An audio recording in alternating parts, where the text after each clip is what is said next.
বন্ধু বান্ধৱীসকল আজিৰ এই ভিডিঅ'টোৰ জৰিয়তে আমি আলোচনা কৰিবলৈ গৈ আছোঁ জ্যোতিষশাস্ত্ৰৰ ওপৰত। জ্যোতিষশাস্ত্ৰ মানে আপোনালোকে নিশ্চয়কৈ জানে যে গ্ৰহ নক্ষত্ৰসমূহৰ তত্ত্ব বিচাৰি হৈছে জ্যোতিষশাস্ত্ৰ।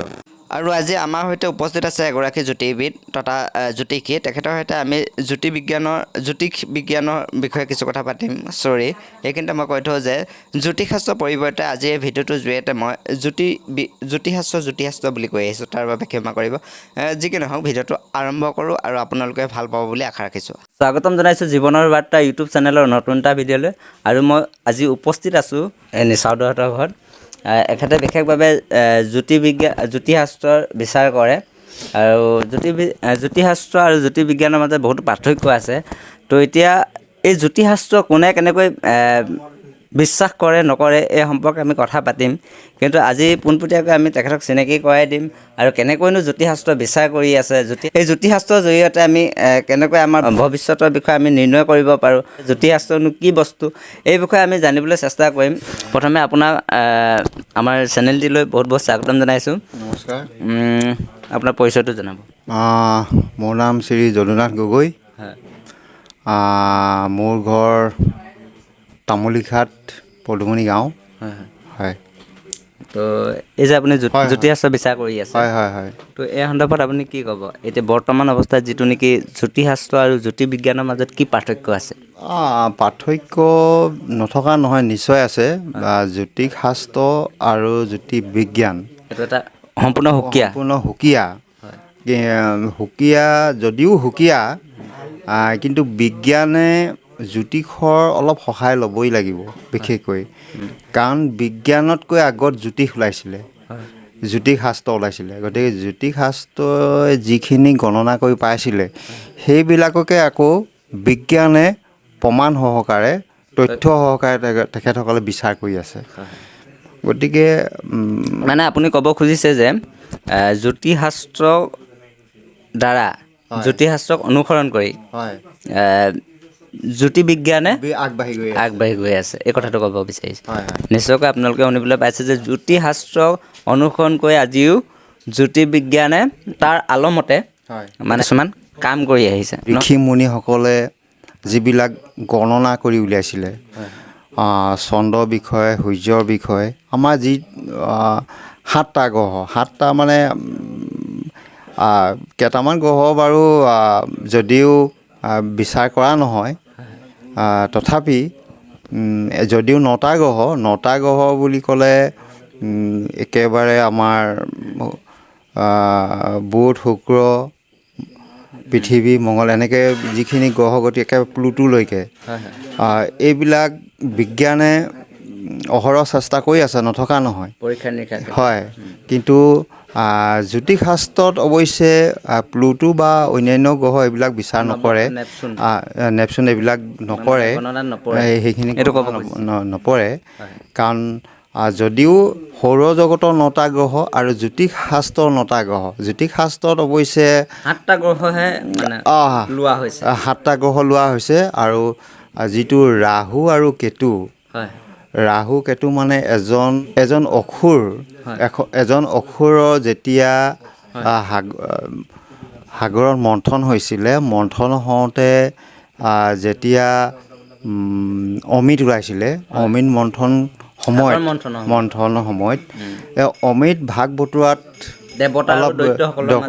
অলপমান খেলি মেলি এটা হৈছিলে, যাৰ কাৰণে ৰাহুক বিষ্ণুৱে দ্বিখণ্ডিত কৰিছিলে। গতিকে মূৰৰ টুকুৰা হ'ল আপোনাৰ ৰাহু আৰু ডিঙিৰ তলৰ টুকুৰা হ'ল কেতু। গতিকে এই 7টাৰ লগত এই ৰাহু কেতুটো সংযোগ কৰি 9টা গ্ৰহ কৰা হৈছে, নৱগ্ৰহ হৈছে। ঠিক আছে, আমি নৱগ্ৰহৰ বিষয়ে আমি জানিবলৈ চেষ্টা কৰিছোঁ। যিহেতু জ্যোতিষশাস্ত্ৰ বুলি ক'লেই গ্ৰহচক্ৰৰ ওপৰতে আমাৰ জ্যোতিষীসকলৰ মতে জ্যোতিষীসকলে এই গ্ৰহৰ পৰাই আমাৰ ভৱিষ্যতৰ ওপৰত আমাক নিৰ্ণয় কৰে। আমাৰ যি পৰিস্থিতি চলি আছে তাৰ বিষয়ে জ্যোতিষশাস্ত্ৰ, গ্ৰহ নক্ষত্ৰ সকলোখিনি চালি জাৰি তেখেতলোকে আমাৰ ভৱিষ্যত নিৰ্ণয় কৰিব পাৰে, এই কথা আমি নিশ্চয়কৈ জানো। এইখিনিতে আমি তেখেতৰ পৰা জানিব খুজিম যে জ্যোতিষশাস্ত্ৰ আৰু জ্যোতিৰ্বিজ্ঞানৰ মাজত পাৰ্থক্যটো কি? পাৰ্থক্য বুলি ক'লে আছে, পাৰ্থক্য নথকা নহয়। আমি জ্যোতিষে যিখিনি আমাৰ ঋষি মুনিসকলে যিবিলাক তথ্য দাঙি ধৰিছিলে সেইবিলাককে লৈ গণনা ইতিমধ্যে কৰি থকা হয় বা কৰি অহা হৈছে। আৰু বিজ্ঞানে হ'ল এইটো বিচাৰ কৰি চাই, প্ৰমাণ কৰি চাই বস্তুটো প্ৰমাণ সহকাৰে তেখেতসকলে আগবাঢ়ি যায়, তথ্যটো প্ৰকৃততে কিমান সত্য। সেই বিজ্ঞানটো হ'ল সেই তেনেকৈ ধৰণে তেখেতসকলে আগবাঢ়ি যায়। জ্যোতিষশাস্ত্ৰ বাস্তুশাস্ত্ৰ একেই নেকি? জ্যোতিষশাস্ত্ৰৰ লগত মিল আছে নে? অলপ মিল আছে কাৰণ গণনাটো প্ৰায় একেই কৰিব লাগিব। কিন্তু কথা হ'ল জ্যোতিষশাস্ত্ৰ নৱগ্ৰহৰ কথাটো আহে আৰু বাস্তুশাস্ত্ৰত নৱগ্ৰহৰ কথাটো নাহে। বাস্তুশাস্ত্ৰৰ লগত সেই 9টা গ্ৰহৰ পাৰ্থক্য নাথাকে, মানে হেৰিটো নাথাকে, অলপ পৃথক। বাস্তুশাস্ত্ৰটো পৃথক সম্পূৰ্ণ। আৰু জ্যোতিষশাস্ত্ৰত কেৱল 9টা গ্ৰহলৈ আমাৰ মানৱৰ ওপৰত কি প্ৰভাৱ পৰে সেইটো জ্যোতিষত পৰে, জ্যোতিষশাস্ত্ৰৰ মতে। আৰু বাস্তুশাস্ত্ৰটো অলপ পৃথক, কাৰণ বাস্তুশাস্ত্ৰ বুলি ক'লে যে এইটো এটা সংস্কৃত শব্দ। বাস্তু মানে পৃথিৱীত মানে যিমান সৃষ্টি, এই সৃষ্টি বস্তুৰ ওপৰতে গণনা কৰা হয়, গতিকে প্ৰকৃতিৰ ওপৰত সেইটো অলপ পৃথক হয়। জ্যোতিষৰ যিটো সেইটো অলপ বেলেগ হয়, সেইটো 9টা গ্ৰহৰ ওপৰত হয়। আৰু বাস্তুশাস্ত্ৰটো এইটো অলপ পৃথক হয়। তো আমি এনেধৰণৰ বহুতো এষ্ট্ৰলজাৰ বুলি কয়, ইংৰাজীত শব্দটো এষ্ট্ৰলজাৰসকলে বিভিন্ন ধৰণৰ বিধি বিধান প্ৰতিকাৰ দিব পাৰে। জীৱন সমস্যা, বৈবাহিক জীৱনৰ পৰা আদি কৰি গৃহকণ্ডলৰ পৰা আদি কৰি বিভিন্ন ধৰণৰ সমস্যাৰ ক্ষেত্ৰত সমাধান বা প্ৰতিকাৰ দিব পাৰে। এই ক্ষেত্ৰত আপুনি কেনেকুৱা ধৰণৰ সমস্যাৰ ওপৰত ইয়াৰ প্ৰতিকাৰ দিবলৈ সক্ষম? প্ৰতিকাৰ আছে, নিশ্চয় আছে প্ৰতিকাৰ। কাৰণ গৃহকণ্ডলটো বিভিন্ন কাৰণত হয়। গৃহকণ্ডল প্ৰথম কথা হ'ল যদি আমি মাংগলিক কাৰ্য প্ৰথম কথা হ'ল স্বামী স্ত্ৰীৰ মাজৰ প্ৰথম কথা। স্বামী স্ত্ৰী যদি ৰাহি জোৰা ইত্যাদি যদি শুদ্ধ নহয়, তেতিয়াহ'লে বৈবাহিক জীৱনত অলপমান সংঘাত আহে, খামখেয়ালি আহে। গতিকে এই সকলোখিনি কথা মানে জ্যোতিষশাস্ত্ৰত পোৱা যায়। জ্যোতিষশাস্ত্ৰত আছে। কাৰণ আৰু এইখিনিতে মই আপোনাক সুধিব খুজিছোঁ, শুভ অশুভক লৈ আপুনি জন্ম মৃত্যুৰ পৰা আদি কৰি গোটেইখিনি গণনা কৰিব পাৰে। এই গণনা কিহৰ ভিত্তিত কৰে, মানে কিহৰ ওপৰত কৰে? গণনাবিলাক এইবোৰ গ্ৰহ নক্ষত্ৰৰ ওপৰতে কৰা হয়। কাৰণ এজন গ্ৰহচক্ৰৰ ওপৰত, কাৰণ এজন নতুনকৈ জন্ম হোৱা আমাৰ শিশুৰ ওপৰত তেখেতৰ জন্ম চক্ৰ, যিটো গ্ৰহ পজিশ্যন, 12টা এটা চক্ৰৰ 12টা ঘৰ থাকে। এই 12টা ঘৰত কমে ৰাশিবিলাক বহি যায়। কেতিয়াবা দুটা গ্ৰহ হ'ব পাৰে, একেলগে থাকিব পাৰে, বা 4টাও হ'ব পাৰে। তেনেকৈ হয়। সেই গ্ৰহ পজিশ্যন লগ্নৰ পৰা গণনা হয়। ল'ৰাৰ ক্ষেত্ৰত গণনা হয়, লগ্নৰ পৰা গণনা হয়। ছোৱালীৰ ক্ষেত্ৰত লগ্নৰ পৰাও হয় আৰু জন্ম ৰাশিৰ পৰাও গণনা কৰা হয়। গণনাটো কৰোঁতে কিমান সময়ত তেখেত জন্ম হৈছিল, শুভ নে অশুভ, এইখিনি গণনা কৰা হয়। তো এইখিনিতে মই আপোনাক সুধিব খুজিছোঁ, আজি বিজ্ঞানৰ যুগত কিমানে জ্যোতিষশাস্ত্ৰক বিশ্বাস কৰে বুলি আপুনি ভাবে? হয়, আজিকালি অৱশ্যে সময় সাপেক্ষে মানে যুগৰ পৰিৱৰ্তন এটা হোৱাৰ দৰে হৈছে। কাৰণ বহুলোকে জ্যোতিষ বিশ্বাস নকৰে আজিকালি, আৰু বহুলোকে কৰে। যিসকলে ভগৱানৰ প্ৰতি বিশ্বাস আছে, অগাধ বিশ্বাস আছে, ভগৱানক বিশ্বাস কৰে। এই ক্ষেত্ৰত আপুনি এইটোৱে ক'ব খুজিছে, এই ক্ষেত্ৰত যিসকল আস্তিক, বিশেষকৈ আস্তিকসকলৰ কথা ক'ব খুজিছে আপুনি? আস্তিকসকলে বিশেষকৈ জ্যোতিষশাস্ত্ৰক বিশ্বাস কৰে। তেনেকুৱা কথা আছে। নাস্তিক বুলি ক'লে যিসকলে ভগৱানক বিশ্বাস নকৰে তেওঁলোকে হৈছে নাস্তিক, নহয় জানো? পৃথিৱীত 2 প্ৰকাৰৰ প্ৰাণী আছে, যিসকলে ভগৱানক অগাধ বিশ্বাস কৰে, ভগৱানৰ ওপৰত বিশ্বাস কৰি যিকোনো মাংগলিক কাৰ্য বা যিকোনো ক্ষেত্ৰত আগুৱাই যাব খোজে, আৰু তেওঁলোকে জ্যোতিষক বিশ্বাস কৰে। আৰু যিসকল নাস্তিক তেওঁলোকে জ্যোতিষক কেতিয়াও বিশ্বাস নকৰে। এই কথা ক'ব খুজিছে? হয়। নিশ্চয়কৈ ভাল কথা। তেওঁ ক'ব খুজিছে যে যিসকল আস্তিক তেওঁলোকেহে কেৱল মাত্ৰ জ্যোতিষ শাস্ত্ৰক বিশ্বাস কৰিব খোজে, আপোনাৰ ওচৰত চোৱা চিতা কৰিবৰ কাৰণে, ভৱিষ্যত নিৰ্ণয় কৰিবৰ কাৰণে আপোনাক কেনেদৰে যোগাযোগ কৰিব কোনোবাই যদি ভাবিছে? নিশ্চয় আহিব পাৰে মোৰ ওচৰলৈ। মোৰ ফোন নম্বৰ হৈছে 6003381989। এই নম্বৰটো যোগাযোগ কৰিলেও মোৰ ওচৰলৈ আহিব পাৰে নিশ্চয়। আমাৰ টেঙাখাটৰ পৰা 3 কিলোমিটাৰ হয়। আমাৰ তামোলখাটৰ পৰা লেজেৰণি পথত আহিব লাগিব। লেজেৰণি পথৰ পৰা লেজেৰণি চাৰিআলিত হয়, তাত মোৰ নাম সুধিলে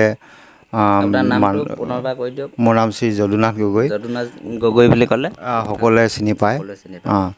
এয়া ইতিমধ্যে শুনিবলৈ পাইছে ডিব্ৰুগড় জিলাৰ অন্তৰ্গত 118 নং দুলীয়াজান সমষ্টিৰ টেঙাখাট মৌজা অন্তৰ্গত হাবিচুক পদুমণি গাঁৱৰ যদুনাথ গগৈদেৱে তেওঁৰ পৰিচয়টো ইতিমধ্যে দাঙি ধৰিছে। আপোনালোকে যদি কোনোবাই জ্যোতিষশাস্ত্ৰক বিশ্বাস কৰে বা জ্যোতিষশাস্ত্ৰক বিশ্বাস কৰি আপোনালোকৰ ভৱিষ্যত নিৰ্ণয় কৰিব খুজিছে, আপোনাৰ যিকোনো সমস্যা সমাধানৰ ক্ষেত্ৰত এখেতৰ সৈতে আপোনালোকে যোগাযোগ কৰিব পাৰে। কণ্টেক্ট নাম্বাৰটো আমাৰ স্ক্ৰীণত দিয়া হৈছে। গতিকে যিকোনো সমস্যা বা কিবা যদি সমস্যা আছে পোনপটীয়াকৈ আপুনি এখেতক লগ কৰিবও পাৰে, এখেতৰ ঘৰলৈ আহি সমস্যাসমূহৰ প্ৰতিকাৰৰ উপায় জানিব পাৰিব। গতিকে আহিব পাৰে নেকি? বৰ বেছি দীঘলীয়া নকৰোঁ, ভিডিঅ'টো যথেষ্ট দীঘলীয়া হৈছে নহয় জানো? মই আহিলোঁ যে আপোনালোকৰ ঘৰলৈ, আপুনি কি ক'ব? ভাল কৰিলা, আহিলা, ভাল লাগিলে। হয়, মোৰ চেনেলটোৰ ভিডিঅ'বিলাক চাইছেনে? মই বিশেষ চোৱা নাই, তেনেকৈ মই চোৱা নাই। চাব জীৱনৰ বাৰ্তা। আচলতে নাজানো যে তোমাৰো কিবা চেনেল এটা আছে বুলি। সৰু সুৰাকৈ আৰম্ভণি কৰিছোঁ। বৰ ভাল কথা, ভাল কথা। আজি প্ৰথমবাৰৰ কাৰণে মই আজি দেখাম বুলি ভাবিছিলোঁ। আপুনি হাত চাত চাই নেকি? জ্যোতিষ ঠিক তেনেকৈ মই এই হস্তৰেখাবিধ মই নহয়। হস্তৰেখাবিধৰ নহয়, হস্তৰেখা জ্যোতিবিজ্ঞান জ্যোতিষশাস্ত্ৰটো বেলেগ।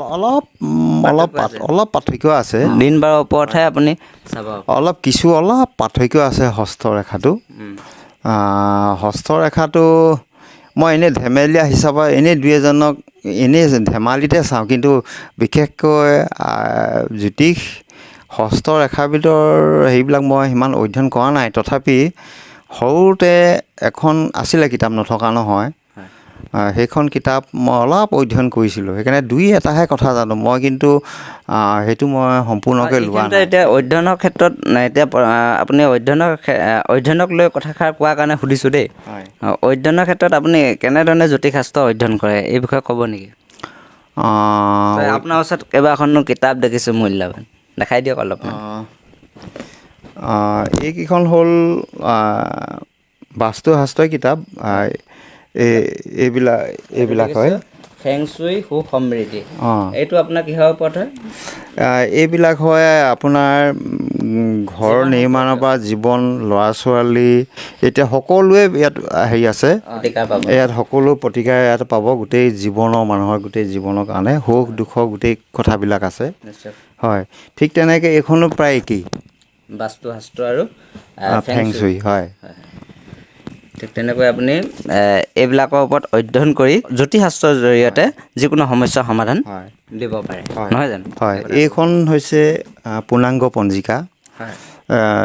এইখনৰ পৰা আমাৰ ধৰি লোৱা বৰ্ষচক্ৰ, আমাৰ নৱশিশু, এইবিলাকৰ জন্মৰ পত্ৰিকাখন বনোৱা হয়। মৃত্যু পৰ্যন্ত আৰু যিবিলাক মৃতকৰ লোকৰ তেখেতসকলৰ সেইবিলাকো চোৱা যায়। আপুনি অধ্যয়ন ক'ত কৰিছিলে? নিজে কিতাপ পত্ৰৰ দ্বাৰাই এনেধৰণে পুথিৰ দ্বাৰাই কৰিছেনে, ক'ৰবাত আনুষ্ঠানিক শিক্ষা লৈছে? না, আনুষ্ঠানিক মই তেনেকৈ শিক্ষা নহয়, কাৰণ মোৰ পৰম্পৰাগতভাৱে মোৰ ককাই যিহেতু তেখেতে আগৰ পৰা কৰি আহিছিলে, আগতে চাইছিলে। তেখেতে কি হ'ল, কালক্ৰমত যেতিয়া তেখেতৰ চকুৰ প্ৰব্লেম বা তেখেতে ল'ৰা ছোৱালী কৰাত অলপ অসুবিধা পাইছিলে, যথেষ্ট বয়স। আপুনি এই ক্ষেত্ৰত দায়িত্বটো আপোনাৰ ওপৰত পৰিলে? হয়। তেখেতে তেতিয়া কি হয়, মানুহবিলাক যেতিয়া আহে তেখেতৰ ওচৰলৈ, তো বহুত দূৰ দূৰণিৰ পৰা আহে, তেখেতসকলে উভতি যাবলৈ আকৌ ইমান কষ্ট অহাৰ পিছত আৰু একো এটা হেৰি এটা নোপোৱাকৈ, প্ৰতিকাৰ নোপোৱাকৈ উলটি যোৱাত অলপমান তেখেতসকলৰ মনত এটা দুখ লৈ যাব। গতিকে ককাই সেইখিনি সময়তে কি কৰিছিলে, আমুক পৃষ্ঠাটো এনেকৈ চাচোন, আমুকটো আপোনাৰ হাতত এইটো এনেকৈ গোটেই চাচোন, কামখিনি অৰ্পণ কৰি অঁ তেনেকুৱা এই হৈছে। বস্তুটো এনেকৈ চাচোন, এই বস্তুটো এনেকৈ অংকটো কৰাচোন, এই অংকটোৰ তাৰ পৰা আপুনি লাহে লাহে আৰম্ভ কৰি দিলে অঁ এই তেনেকৈ কৰি অধ্যয়নৰ ক্ষেত্ৰত, অধ্যয়নৰ ক্ষেত্ৰত আৰু তেনেকৈ আজিও আগবাঢ়ি গ'লো। চৰ্চাত ৰাখিছে, চলি আছে। হয় হয়। তো ভাল কথা, কিছুমান অংক আছে, গণনা আছে, নথকা নহয়, যথেষ্ট ভাল লাগিলে আপোনাৰ লগত কথা পাতি। হয়। আৰু কিছু কথা পাতিম সময় সুবিধা মিলিলে। নিশ্চয়। তো শেষত মোৰ চেনেলটোৰ বিষয়ে কিবা এটা কৈ দিয়ক। সকলোৱে চাব, ভাল লাগিলে। আমাৰ জীৱনৰ ভতিজাৰ চেনেল, জীৱনৰ বাৰ্তা, সকলোৱে চাব। লাইক কৰিব, কৰি দিয়ক, কমেণ্ট কৰিব। লাইক, শ্বেয়াৰ, কমেণ্ট এইবিলাক কৰিলে ভাল হয়। শ্বেয়াৰো কৰক আপোনালোকে, খুব ভাল লাগিলে। ধন্যবাদ থাকিল। আৰু যিসকলে ভাবিছে এখেতৰ ওচৰত আপোনালোকৰ কিবা সমস্যা যদি আছে, এনেধৰণৰ যিখিনি সমস্যাৰ ওপৰত আমি আলোচনা কৰি আহিছোঁ, তেনেকুৱা ধৰণৰ যদি সমস্যা আছে, তেতিয়াহ'লে এখেতক পোনপটীয়াকৈ যোগাযোগ কৰিব পাৰে। আমাৰ কণ্টেক্ট নাম্বাৰ দিয়া আছে। গতিকে বৰ বেছি দীঘলীয়া নকৰোঁ, আজিৰ ভিডিঅ'টো আপোনালোকৰ ঘৰৰ পৰাই সমাপ্ত কৰিছোঁ। ধন্যবাদ। ধন্যবাদ।